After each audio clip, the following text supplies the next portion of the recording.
Hello and welcome everyone, it is me, Dlavao, awesome support to do this back for you with another deck profile and keeping in theme with some Edison lists because as mentioned in that last one, I've been playing a lot of it, hopefully able to maybe grab like a couple replays from like Edison testing with friends or maybe even, play some Edison games outside of that. But this is Machina Synchron, a deck I've kind of thrown together because it was like two decently competent engines in that format. Before I get comments about it, this is a completely normal deck list. If you see something that is not normal, don't comment about it.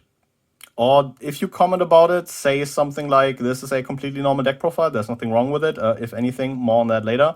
I just wanted to, really share this list. Because it's cool. It plays a couple like very neat cards for the format and also a couple very nostalgic cards for me personally.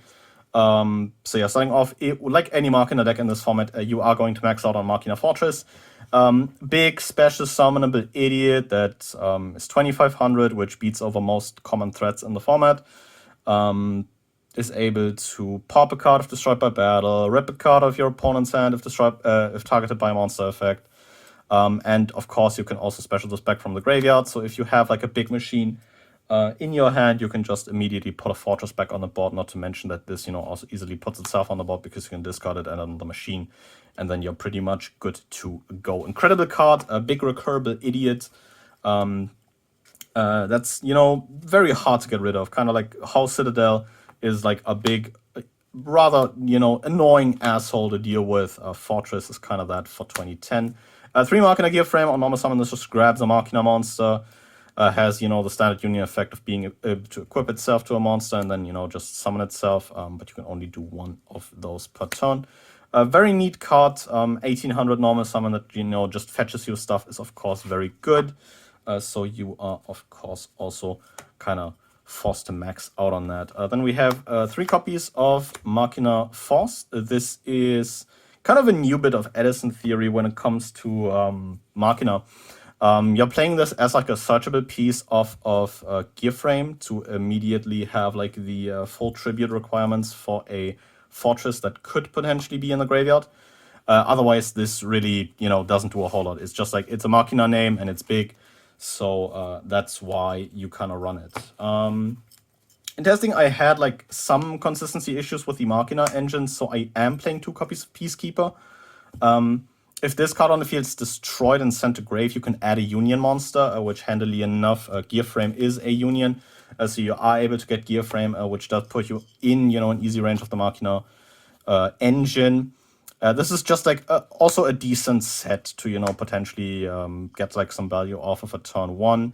It's also a Union, so you can equip this to a machine and get that one-time destruction protection in.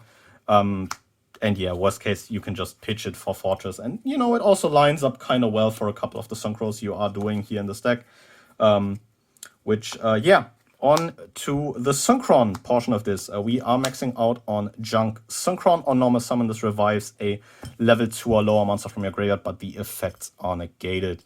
Very cool tuner, and able to make some pretty cool Synchros like Junk Archer, Junk Warrior. And otherwise, it's also just like good synchro access in general. This makes 7s with gear frame. Can potentially make like a Cataster with like a Peacekeeper in the graveyard. Very, very neat for that, and that's why I decided to max out on it. What I am not maxing out on are the 2 Quickdraw Synchron. You can special this by discarding a card, and it can it can be used as like any Synchron tuner that is specifically named on a warrior Synchro monster. Which is kind of cool. Opens up, I think, a very neat toolbox of Synchro monsters that's also, of course, very nostalgic for most people that grew up on 5Ds because it's kind of, use-based thing. So yeah, that's why I wanted to look into this, and I'm very glad that I decided to throw this together. Funnily enough, Quickdraw Synchron also a machine, so you could potentially pitch that for your Fortress. What does go well with Quickdraw Synchron is Dandelion in this format. We are maxing out on that. If it's sent to grave, you can summon 2 fluff tokens in defense. These are level 1 tokens, can't be used for a tribute summon the turn they are summoned.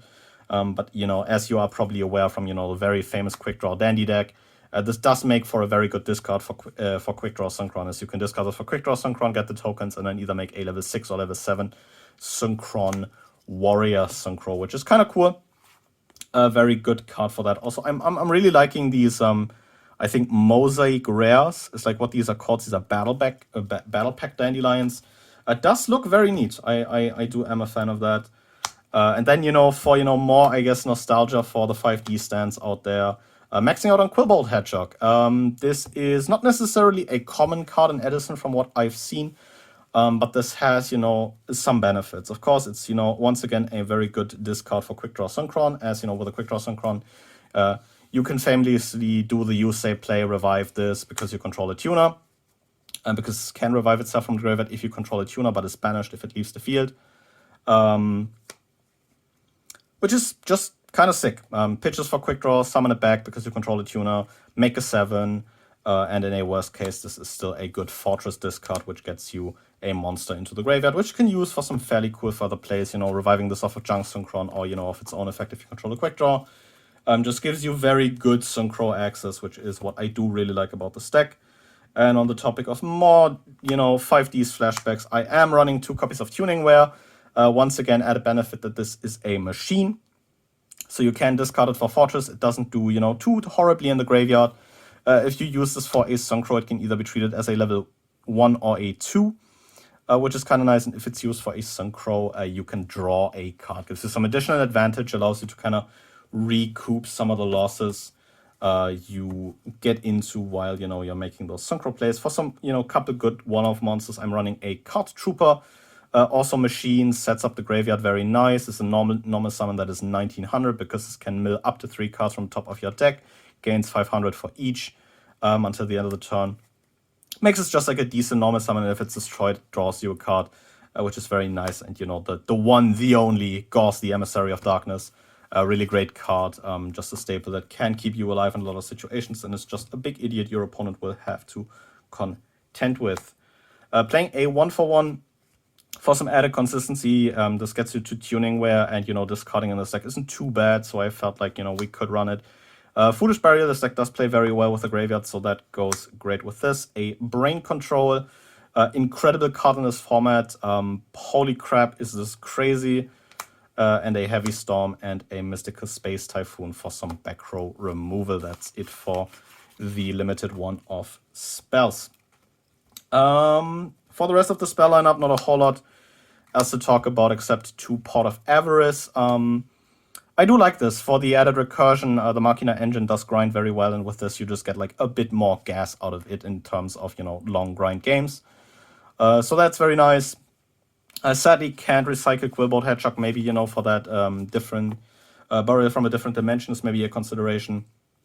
But I felt like this was kind of fine. For one-off traps, I am only running the Torrential Tribute, the Mirror Force, and the Solemn Judgment. Incredibly impactful, like mass removal cards, and just a general no button for everything your opponent decides to do is kind of handy. Rest of the trap lineup is a Singular Starlight Road. Huge fan of this card in this format. Helps you kind of fend off some of those big tempo swings, like a Heavy Storm, like a Mirror Force, like a Torrential Tribute. Technically also Icarus Attack. I just really like this, giving you a Stardust Dragon for negating one of those cards. Is incredible. Very, very nice to have that. For some quick play removal, this deck's on 2 Raigeki Break. You don't mind the discard as much in this deck, and getting that fast removal is kind of nice. This could technically also be Phoenix Wing Wind Blast if you don't want to necessarily have it be, destroy. But I do like the destroy aspect because this way you can also get rid of back row, which does make this a bit more, I guess, flexible than a Wing Blast and, just setting your opponent back a turn. And then also capping off the deck with 2 of my favorite cards in this format, a Dust Tornado. With MST Limited, this I think is an incredible card in the format. And I rarely want to play a deck in, Edison without at least one of these. Getting into a very nostalgia-heavy extra deck here. We are playing like the entire gang. Playing a One-Road Warrior, incredible card. This is probably the one you'll end up making the least because it takes 2 non-tuners, even if that's, not impossible to set up. The funny part about this guy is that once per turn you can special summon a level 2 or lower warrior or machine type monster from your deck. and you do have a couple sick targets for that. Namely, Machina Peacekeeper is like a very sick target for this. But you can, of course, also opt to pull like a Quillbolt Hedgehog or like a Tuning Ware from the deck, which is, rather nice. Rest of the lineup is a Nitro Warrior. He's just a big idiot that hits hard. Gains 1,000 if you activated a spell that turn, can swap a defense position monster to attack and punch that again. Very nice. Some removal in Junk Archer. This guy can target a monster and banish it until the end phase, which is just kind of nice to help you, start chunking in for some big damage, especially after you made a Synchro play. The all-famous Drill Warrior from, the Quickdraw dandy days. Can banish itself, add a monster back, gives you just like a neat bit of recursion and grind game, which is very cool. It can also technically be like a Gaga Cowboy, because you can halve this guy's attack and punch directly, which is kind of neat. One Turbo Warrior, this is mainly here for the memes. This rarely came up, but this in theory is able to out like a Goyo Guardian, which is kind of nice, without, needing to commit to your Brionac. And then closing off this fairly extensive lineup of, Nostalgia Bait, I am running 2 Junk Warriors, because you can rather easily make these, and just having like a 2300 guy on easy access is pretty sick. So that is it for, I guess, the very nostalgia heavy portion of this extra deck. But yeah, getting into some staples. We are running 2 copies of Stardust Dragon in this, once again. I do like 2 if I'm running the Starlight Road. This way I have 1, to summon off of that, and 1 to, make in a regular game. This is also the only 8 I decided on running in this or rather the only generic 8 I decided on running. For the limited brigade, we are of course running a Black Rose Dragon as a board wipe, a Goyo Guardian because this is an incredible card, and a Brionac Dragon of the Ice Barrier for that nice removal effect. For the rest of the extra deck, I am on 1 Ally of Justice Catastor. Great card in this format, and you can easily make it off of like a Junk Synchron, which is kind of nice. Another thing you can easily make off of Junk Synchron if you pitched a Tuning Ware is a Armory Arm. A very cool card, maybe makes your monsters like a slight bit bigger, but in corner cases this is mainly used to get like another guy on the board, get that drawn off Tuning Ware. So it is mainly, for corner cases, I'd say, and then, an entirely side deck dependent card in Chimera Tech Fortress Dragon. So yeah, for the ones of you that have stuck through the end, a small story on the Proxy in this deck. Usually not a fan of like making deck profile with proxies, but I didn't want to order like a 2-cent structure deck common again and pay the shipping fee, because I initially ordered one. Got sent a Fortress instead. I believe I even have that Fortress behind this like very crude drawing. Yeah, it is indeed a Fortress behind it. Yeah, got sent a Fortress instead, so that kind of sucks.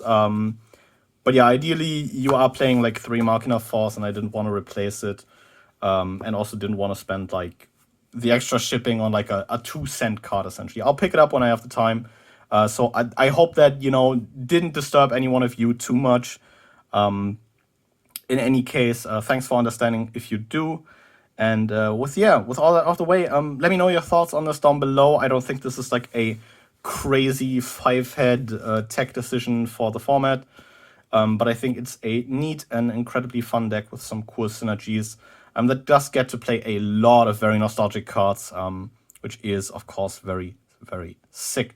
So yeah, with all that out of the way, I will thank you guys very much for watching, and I'll be seeing you guys again next time. But until then, goodbye.